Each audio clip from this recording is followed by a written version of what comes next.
I married my ex-partner's best friend. I ran into an old friend in my city and invited him and his friend over for drinks and to catch up.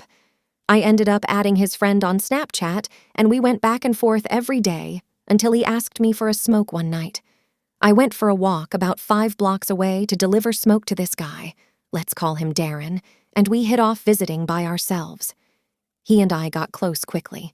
I felt at one moment that maybe I had found the one. I met his best friend, let's call him Tai, one evening, while playing video games in Darren's basement. It was a great time, lots of laughter and chatting. His friend was this wild, outgoing comedian, and I felt drawn to him immediately. He was boyish and immature. I was way too grown for my good and had a different taste in men. Hence, my feelings for Darren. Darren and I had been seeing each other for about 6 months now, and I was getting furious with him. He would start an argument with me and blame it on me at the end of it, or turn it around by asking if I was on my time.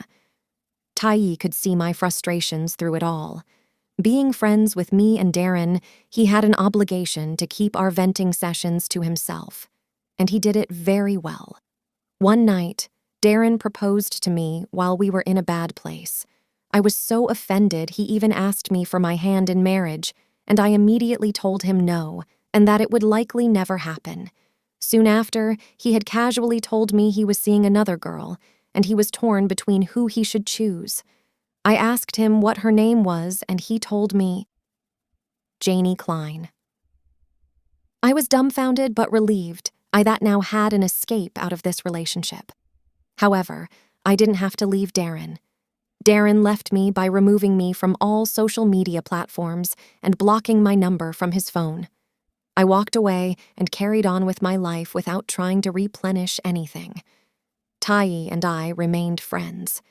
He knew about Janie but couldn't say anything, as he didn't want to stab his friend in the back, but was relieved that we were no longer together. It bothered me that he was sleeping with me and Janie at the same time. I felt violated and wanted revenge so badly after that, as Darren ended up in a committed relationship with Janie and having 4 kids with her.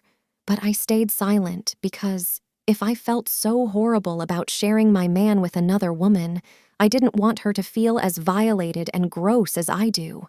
She didn't deserve to be brought down for my vendetta. Months down the road, with Tai still by my side, I thought, what if? What if my guy best friend could actually be my soulmate?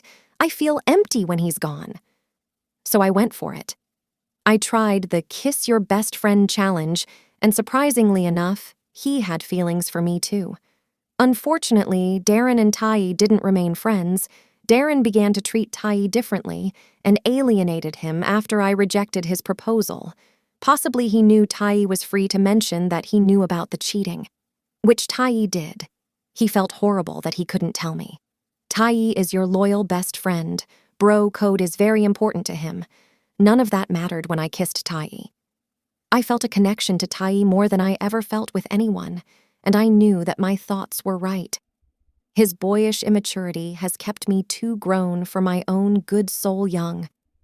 We have shared many moons together, laughing and enjoying each other's company. Sometimes I am thankful for Darren cheating on me because I would have taken this leap of faith with my now husband, Tai.